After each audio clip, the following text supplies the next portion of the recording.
Hi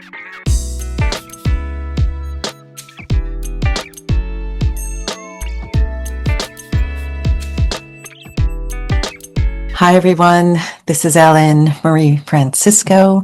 Thanks for coming into my channel. Thought today we'd talk about some of the eclipse energies coming up in early September. We've got a lunar eclipse on the 7th.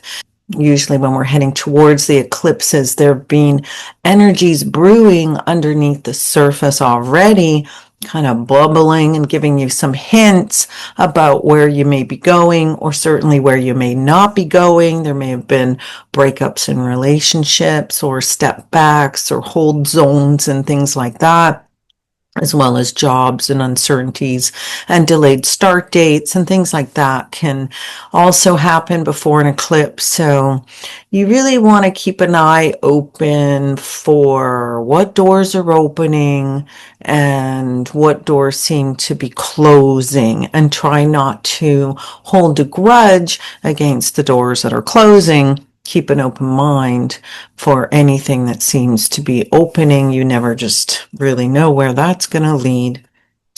And I hope August went well for you. There was a lot we had to face in ourselves. And you know what? Sometimes we do have to go through very deep growth periods before the eclipse energies really come into being in a way that are more obvious and more enjoyable in the coming weeks and months ahead. They do have an influence for 6 months to a couple of years even. So, all right, so let's just get into the cards. I'm going to pull. How many cards should we pull for the lunar eclipse in September? It is the blood moon. We just went through a dark moon, new moon in August. Now we're heading right for the blood moon. I mean, it does sound treacherous, doesn't it? So I would say, yeah, if you're not tied into your heart like August wanted you to do, and living in the moment and not getting too far tied up into your ego, then you're probably going to be fine, right? So we'll ask what do we need to know going into this eclipse cycle? What will work for our benefit? What is dropping? Hermit. The Hermit fell out. So you see that. And the King of Pentacles fell out. Both of those cards can indicate a lot of spirituality happening in obvious ways where you're listening more inwardly and you're also accepting the help from your ancestors. So you could be becoming more of an energetic conduit. These would be not bad things in the eye of a lunar, a blood lunar eclipse. All right, so nothing else flying out, so I'm going to cut my deck and we'll start. I think because it's the eclipse, I think we will do the Celtic Cross.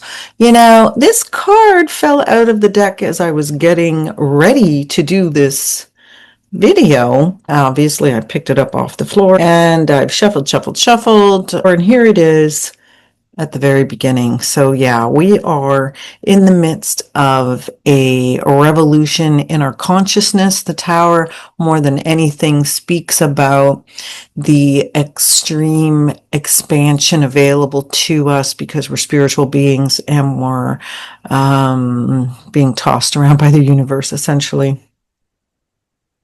Yeah, so could be people moving into your place. You could be moving out of your place. Lots of shifting foundation stuff. Yep, that's how we're starting. And what's crossing us with the eclipse energy is also a nesting card, the 4. This can definitely be construed as nesting at home. And if we are coming in with some kind of a move card, this can be renovations as well. The Tower, it can be people visiting and then staying, or it could be anything like that. And yet here's the yearning for nesting and a foundation. So comfort, home comfort is going to be on tap for this eclipse.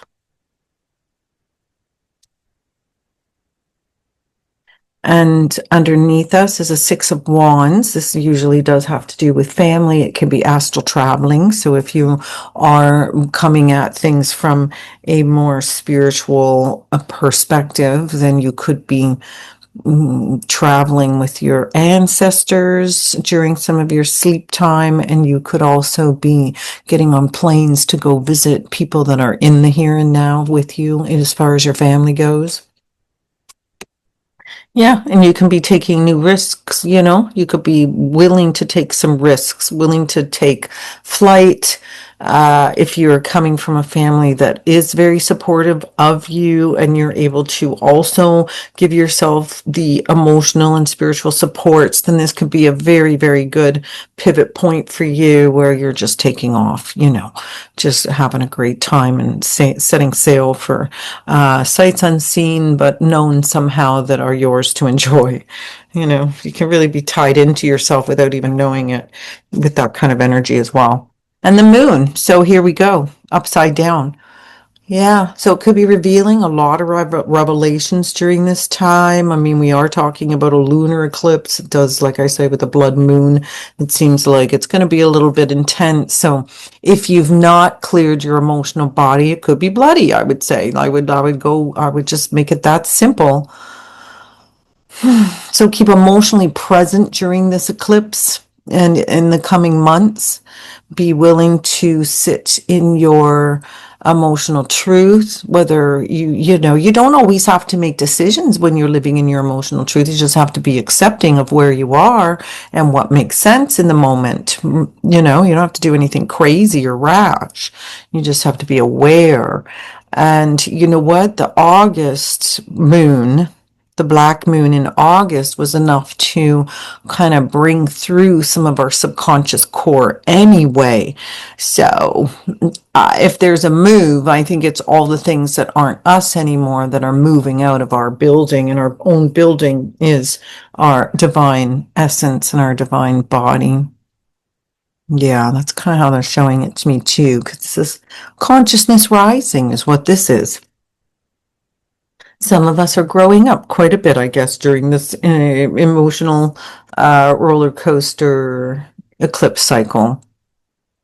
And maybe you're more comfortable with the uncertainty that this can be tumultuous. Like I said, if you're around people who haven't cleared their things either, this is probably not the eclipse cycle to tempt fate. It's probably a better one just to get really clear on what some of your motivations are. If you had a top 5 list of what you need to do, what are the 5 that work best for your highest good and for your ultimate success in whatever you're doing, and stick close to the core. I don't think this is the eclipse where you want to run amok and tempt the devil stuff and you don't really want to be dragged backwards at a time like this. I think you got better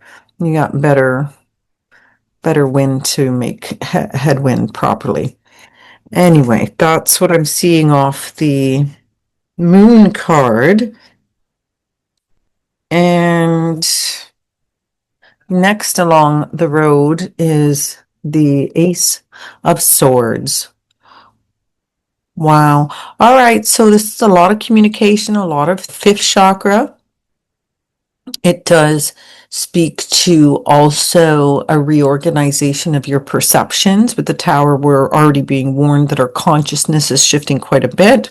Why wouldn't there be new conceptology coming in? So your third eye could change so much, either by your own connection to the unseen worlds or some kind of other psychic or emotional breakthrough, that you're suddenly having better aha moments, so you really could you could reach some really good brainstorming ideas in a cycle like this. So yeah, you could, I mean, I'm kind of getting the sense that this could be a very exalted eclipse if you're ready for the seriousness that comes with being that committed to yourself and your own spiritual growth and ideas, like just ideas and ideas. And yeah, so our doorway to the future is spiritual in a way. It's a four foundation as well. We were crossed with the Four of Wands at the beginning here, if you remember. And now we have this four coming in. So here we want to rest and be at home and not go too far and be a little bit in the habit of being in our habitual places.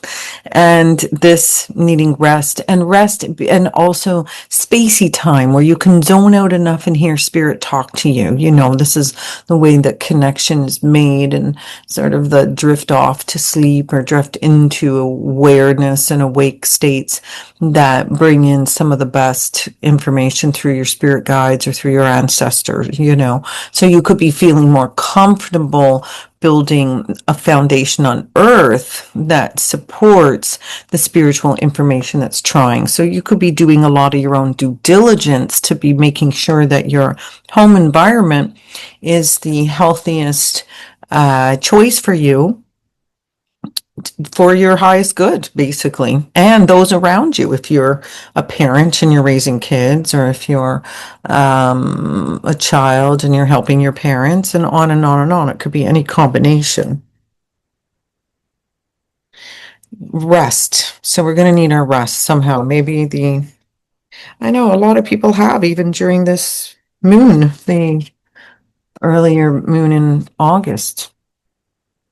The Hangman is also, wow, so we can't be rushing, really. This is not a running fast eclipse either, I guess. This is slow it down, take it easy, don't overthink it, not too much ego, trust in the day, trust the clouds more than your brain, you know, like imagery is going to play very, very big somehow, especially with the way the consciousness is shifting. You know, you will see things differently. So it could be that as part of your growth, people may be showing you things that they need to in order for you to understand what you're dealing with, right? Like some of these things may have been shielded, and suddenly with the eclipse energy, they're just coming out more and it's becoming more obvious. So if you're not rushing, again, we've got to look at the relationship between the cards in which are side by side in the tarot. And if the Hangman is telling you to chill out and go watch the clouds, and this card in our gateway to the future is telling us to slow it down, rest, and listen for our messages as we build new foundations in our spirituality, then, and our trust in the universe, right? Like the universe is a cooperative effort, and it is in the invisible world just as much it is in the visible world that you see day to day that you have to work with. It's not as sticky in the invisible world. It's why it's kind of beneficial to figure out, you know, how you can connect and benefit from it. So there you have it. They want you to chillax during this eclipse. Oh, and look, they want you to resource too. Ten of Pentacles is a reward card. It's a very good sign. So I think this is going to be good. Like, I mean, as always, the people who have done their work, who are willing to face their sorrows, willing to move the negative aspects of themselves off their field and out of their chakras and out of their day to day, you know, there are rewards for that. Spirit rewards you for picking you, you know, in the right humbling ways that make the most sense day to day. So when the Ten of Pentacles comes in, you really want to be open to receiving. You want to know that anyone can be a walking God. God essence works through everything on this earth as part of its ability to activate itself in all living things. So if you're in the mode that Spirit wants you to receive things, then by the heavens, people will suddenly need to want to give you things or feel moved to support you in ways, and on and on and on. So be on the lookout for the things that come and bless you. Be willing to thank the world for the blessings without being too paranoid about, do I have to pay it back?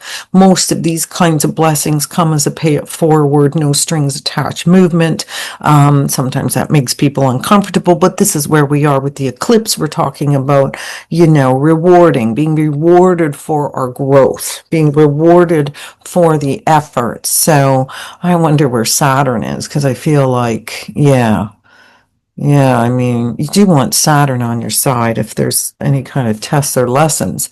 Oh, and another home body card. It can be looked at as your actual body. It can also be looked at as where you live and your, financial investment in your home environment. A nine, usually with the pentacles, is like a sitting pretty card. You could be thinking about long range goals and financial goals and things like that. You could be getting more, getting a leg up with your finances as well, quite possibly. Under this eclipse cycle too, especially, I mean, the cards are coming in with, the reward. So hopefully you're in the mood to receive. Hopefully you're in the mood to allow the universe to bring you things with greater ease during the cycle. I think you'll appreciate it quite a bit. And then another ace. So we've had two aces. The Ace of Swords was here, telling us, of course, that our brain is changing after this raise in consciousness with this blood moon lunar eclipse coming in September. And this, September 7th, and then some kind of new beginning financially and in our value system and how we take better care of ourselves because we know it's in our best interest and in the highest good. So there could be some income streams that come in. Maybe you have that aha moment. Spirit gives you the insights on how to monetize things for yourself in a way that benefit you. And then suddenly you get the after effect of actually having the money start coming in, and it's more aligned with things that you love doing in the way that you love doing them. So yeah, that's not a bad little spread for the eclipse, I guess. Seems like it's a lot of expansion, a lot of spiritual growth. So, the spiritual stuff works really well when you get the energy right. And if you're willing to explore new possibilities and be open to ideas that might be better than the ones you already have in this moment before the eclipse cycle kind of hits, you could really impress yourself by how willing you are to go with the flow and better yourself accordingly. So that's what I'm seeing for the eclipse, first week of September. Of course, this has an impact, like I said, for weeks and months. And I think this is the beginning of a new eclipse cycle too. So it could be like a couple years, this idea. So if that's the case, these could be some really interesting couple of years if you're in the right headspace to allow for it to work for you. Thanks for coming into my channel. We'll see you next time. Bye for now and have a great everything.